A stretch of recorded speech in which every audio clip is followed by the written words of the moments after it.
Hello, everybody. We're going to talk about a somber subject, the subject of substance abuse disorder. It's likely that almost half of the people that take the time to hear this have at least one friend or family member that's been addicted to drugs. In 2021, the estimated number of illegal drug users worldwide was almost 300 million, and the rate of people using drugs is continually increasing.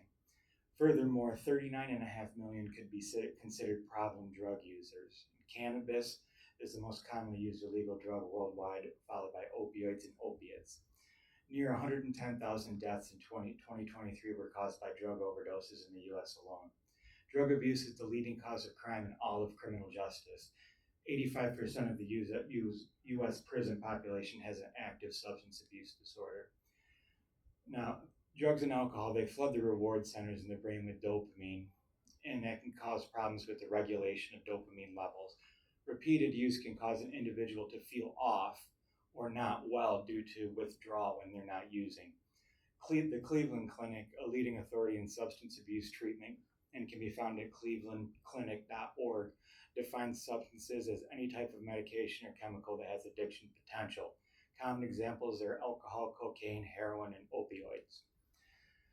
The American Addiction Centers at recovery.org describes addiction, also known as substance use disorder, is a relapsing disorder that involves compulsive drug or alcohol use, meaning the individual is unable to cut back or quit, despite the negative impacts in their life.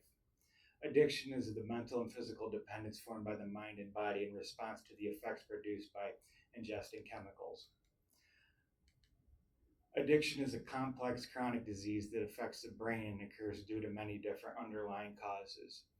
It's not only a disease, but also a type of mental health disorder and can exist alongside other mental health disorders.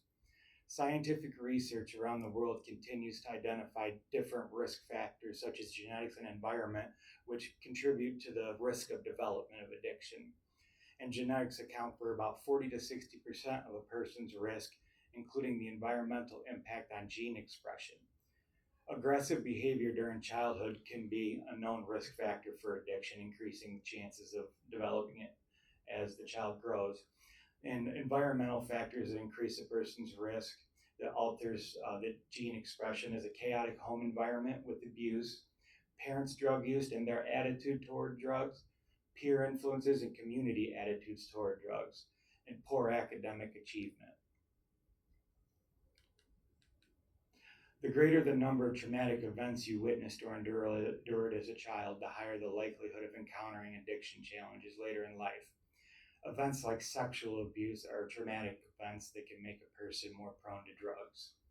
Peer pressure is a common cause of addiction in adolescents and adults as well.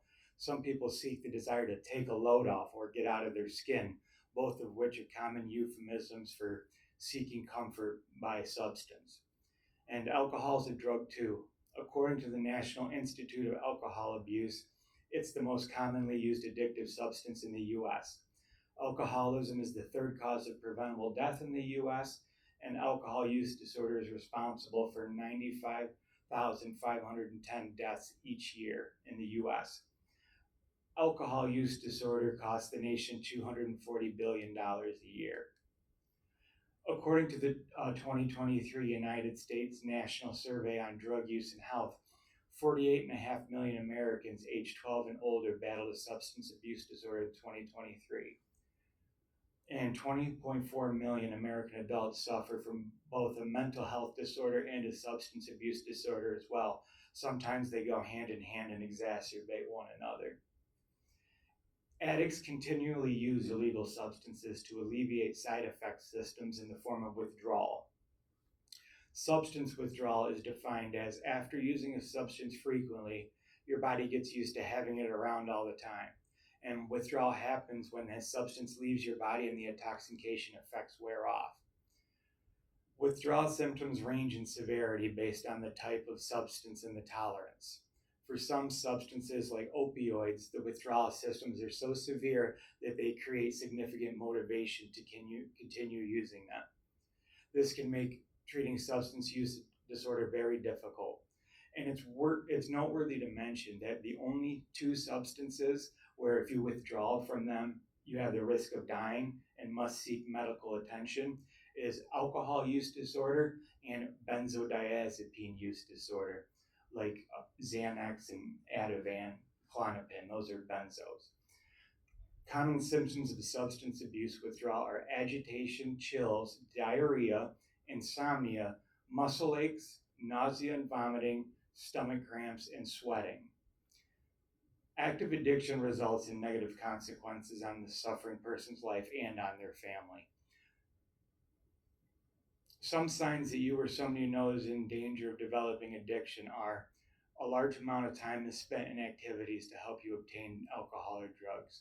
You have tried many times to cut down or control substance use without success, and you experience a strong desire or craving to use drugs and alcohol.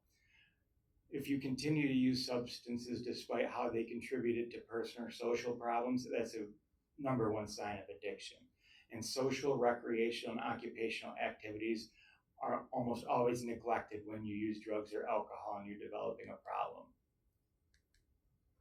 Untreated addiction results in death and broken families. There is hope if you or somebody you know suffered from addiction.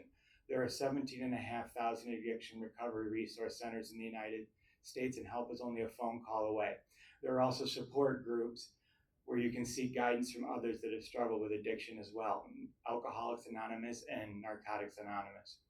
Reaching out for help can be nerve-wracking and frightening. However, it is a small price to pay for the freedom that can be found in recovery.